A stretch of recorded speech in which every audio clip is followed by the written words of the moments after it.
everyone, and welcome back to Let's Play Europa Universalis 4 with me, Alfapiomega, Meiou and Taxes, and Brittany. Yes, I have made it work. I won't say that I'm proud of myself, but I am pretty proud of myself because this has been a hassle. This entire Let's Play has been a hassle, but we're back! I wonder for how long, but we're back. We're back, and I'm happy to say that it's 3rd of January 1562.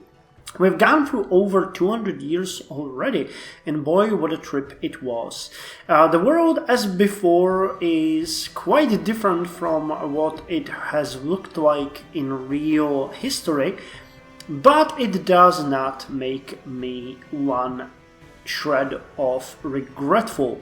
But I'm gonna start this episode by reacting to some of your comments. You have been, now, when this episode comes up, you are up with me. I will upload it today, on the day that I'm recording, Saturday, I think it's 11th of October. Let me check my phone. No, 12th of October, Saturday, 12th of October. I just came home, did a very long leg day in the gym, and I decided that I'm gonna play, because I made it work yesterday evening.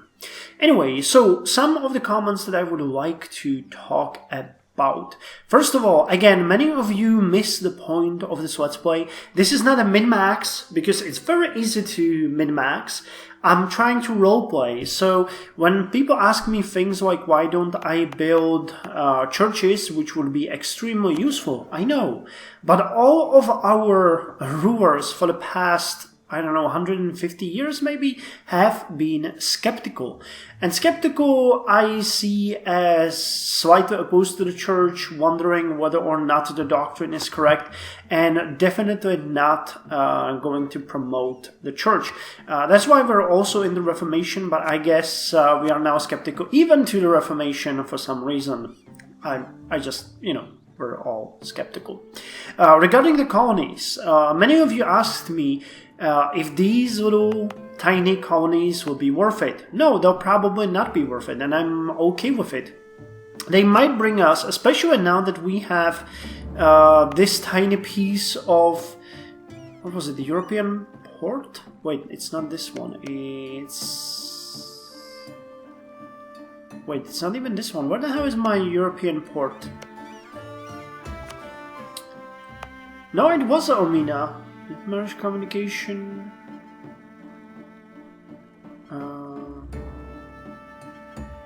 Training post promise. Oh, did we lose the bonus? Oh, I would hate that.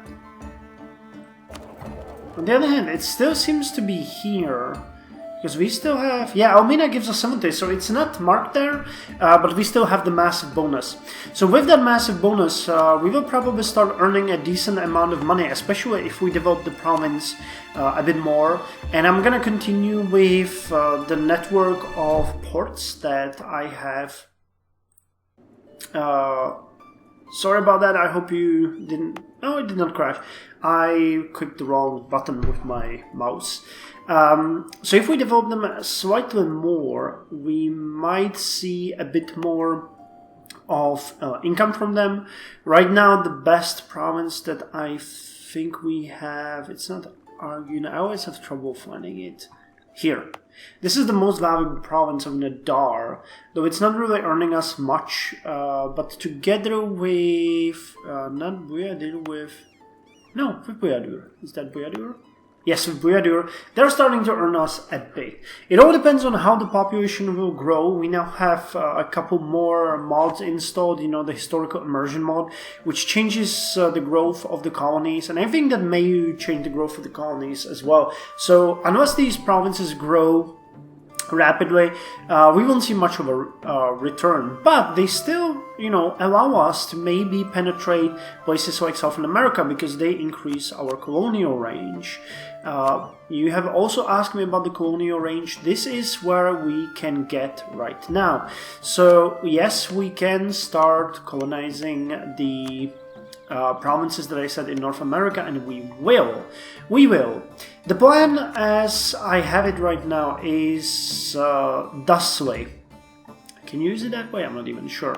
When we finish Bayakutiri, we're gonna go with Kamagay, and when we finish Jamaica, we are going to go for, where is it? Here, for Igneri, the island of Igneri, which is another nice port. They are all the same trade zone, so that's gonna help us. And once we finish the third colony here, it will turn into a vassal. Yes, I know about the free province vassal limit, the same as it happens here.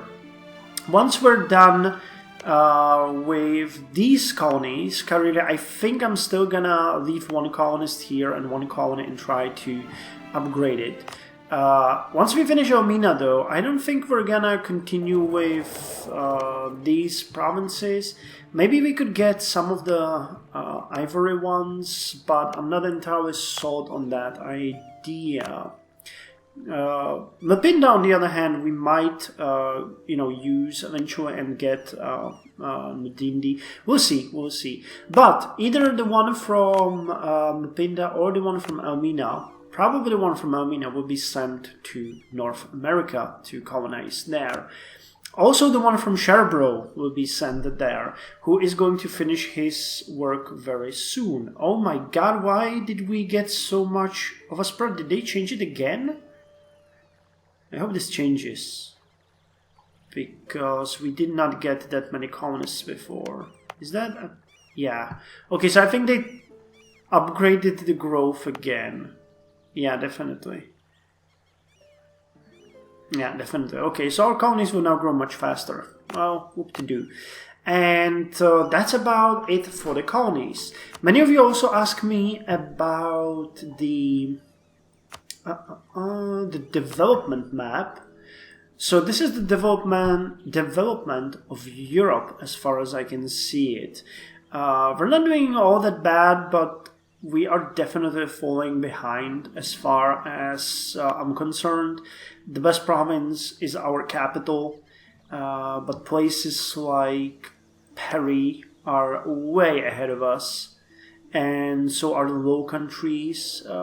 United Kingdom is not doing all that hot, nor is Scandinavia, though. Småland really... no, this is Uppland. Småland is down here. Uppland is really doing kind of good. And so is the capital of Denmark. Are you guys still... wait, what did I click? Yeah, you're still in personal union with Denmark, so this is a strong alliance. Didn't I have the development here? I think I had. So let's get it where it belongs. Other places that are very developed, and probably the most developed, is Florence. What a surprise. Milan and Brescia. Rome. Wait, Rome is... yeah, the entirety of the Roman state, or the Papal states, seems very developed. And some of the places here, Prague still is. I'm kind of surprised. Ostmark, though, holy hell. Wien. And this is Heidelberg. Wow, that's quite historical. And Zukia. Wow, how the hell is it the capital of... yeah, it's the capital of Lithuania. Okay, yes, Vilna. Okay, so that's why it's so developed.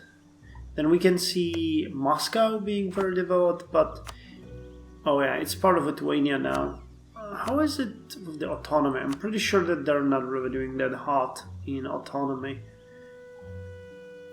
Where do I have you? Stroma. Was it somewhere in the beginning? Weeks. Local autonomy, okay, that's how it's called. Well, Moscow is not completely autonomous, but it varies. Wow, what a mess. What a mess, Lithuania. I'm pretty sure that you're gonna take these down eventually. Ottomans have their capital fairly developed, but also some other provinces. Bursa, of course, being quite important to nowadays. Cutalia, surprised. Then the now Delta, of course, with Cairo being pretty, well, not that successful. It used to be way more successful. And Kus. Oh, Isud. Aswan.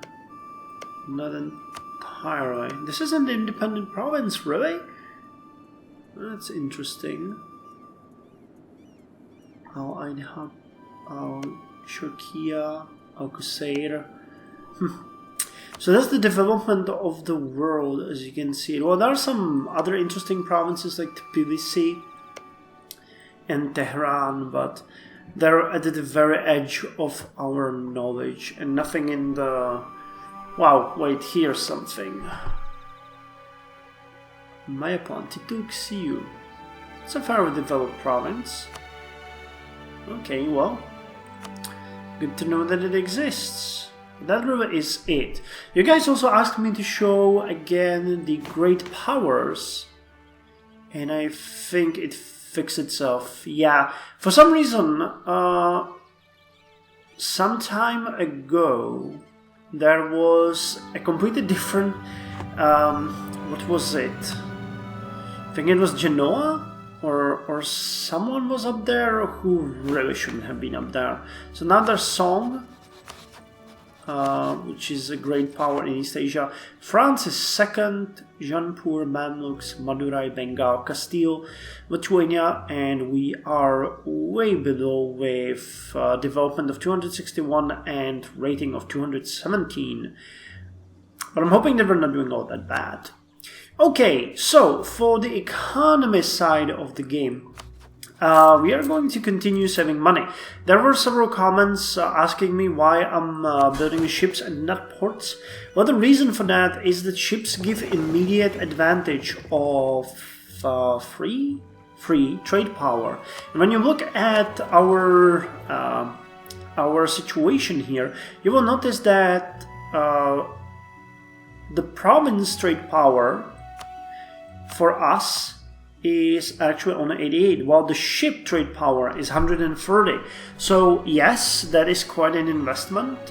We have how many? 44 ships, but that is only around, what, times 3, that would be 120, 1200 gold, while building things in Brovened alone, like a port, would cost us 836, and giving a slight bonus to the trade power. So I'm not saying the buildings are bad or anything.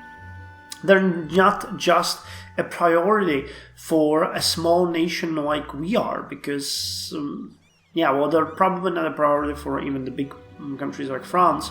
But we will follow the ways of the Netherlands in real world, and we'll build a fleet to remember that will ensure that we are successful. So that has been a long intro, and hopefully I answered all of your questions. If I didn't, now is the time to ask, because right now I will probably, during tomorrow's session, I'm gonna record also tomorrow on Sunday, I'll be able to answer more of your questions or show you more things that you would like to see. So without further ado, let's play this bitch! Well, the first event that we got into this new version of EU4 is Gwenel de Bane and his family. A merchant family from Pays de Nantes has come to greatly expand our long-range trade with Castile. By successfully establishing themselves in both Toledo and the Castilian hinterlands, they have come to be very influential in both our societies and very rich. This is a situation we could probably make use of. So, we can use their influence to extract maps of Castilian hinterlands. Or we should not ask what they do for us. What is good for them is good for us. So we could get extra trade power on the Guinea coast, or we can get a Breton Protestant trader of skill 2, which will be 50% cheaper. And as we have, well, I see nothing really bad and good administration, so we're gonna go with the advisor and hire him for ourselves.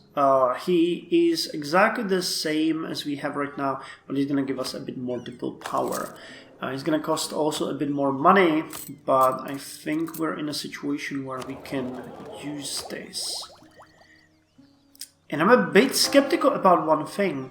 I investigated why the increase in the growth of our colonies is, and I couldn't find anything. So I went to the national decisions, and I really don't think I see the historical immersion mod possibilities here. So maybe that mod is not running properly. I think I'm going to restart the game and see if I can activate it, because maybe it got tanked during the upgrade. I really don't know why it's not there. God damn it, it's so much faster now without the historical immersion mod, and I have to say that I really don't like it. The speed at which we're colonizing is just goddamn too fast. At least it's not like 1450 anymore. Well, we finished Sherbro. Where are you, bro? Here, Sherbro. It's now our own province, and it can start growing. So I'm gonna core it for 4 administrative power, and we are going to send the poor colonist from wherever he is. We need to find them. So they're not here, not here. They're here in Kairiri. You said we're 12.2. And they're in Mapinda. Okay, so let's recall him from Mapinda and send the new colonist to the Americas. Where was that place that we wanted to colonize? Here. Okay, so where to start? There's a number of good provinces where we could land. I like this one. But these are also pretty good. Wow, and this one is just incredible. Okay, is it within our colonial range? Or... yeah, it is. Okay. So we just have to wait for that colonist to return and send him on his way. So we're gonna colonize this province and the one next to it when we can. The Quinobekun Bay is gonna be a massive boost to us. And one thing that I have decided on for sure is now that we're gonna get the gymnasium schools over 24 and the next technology group, we're gonna go with trade. We need that. The trade efficiency plus 10% is absolute must. The global trade power plus 10% is absolute must. The trade range, I don't really give that much of a damn about it, but the ship trade power propagation 5% awesome. Extra merchant important. Province trade province modifier 10% awesome. Extra merchant incredible. Global trade power very good, and extra merchant incredibly powerful, especially when we get the extra trade power from them. Because remember, we now have only 2 merchants.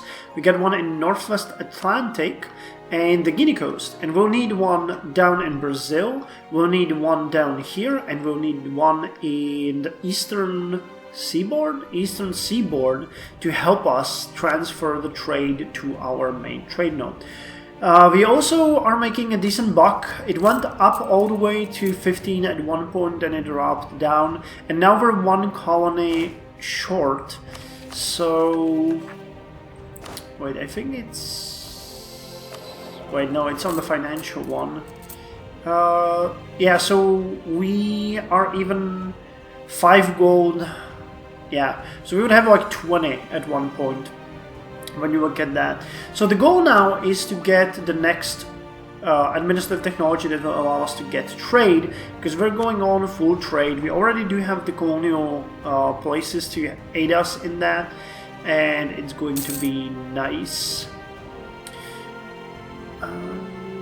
You guys are going where?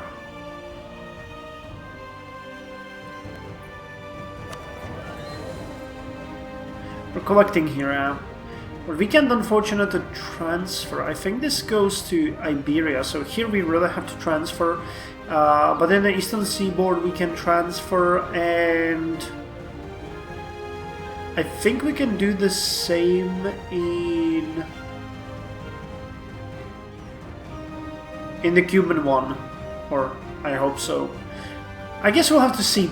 So, this episode not much has really happened, unless you count the fact that we have made it as a major occurrence, which I do. We still have a lot of work ahead of ourselves, and I have to say that I'm really sorry that it seems like we truly did lose the historical immersion mod. I checked it was on when I first started the game. It just, you know, it was cut out for some reason. No idea why. I guess it has played its role. The next Let's Play is definitely gonna be with it. I really like the mod. I would like to thank the offer of the mod, that he responded to my plea for help, and that he made this excellent mod because I enjoyed it. But too bad, we're now going to have to chug ahead without it. But anyway, I'll see you in the next episode. See you there. And don't forget to post all your questions right now, because now is the time when I will read it and answer it in the next episode. Yeah.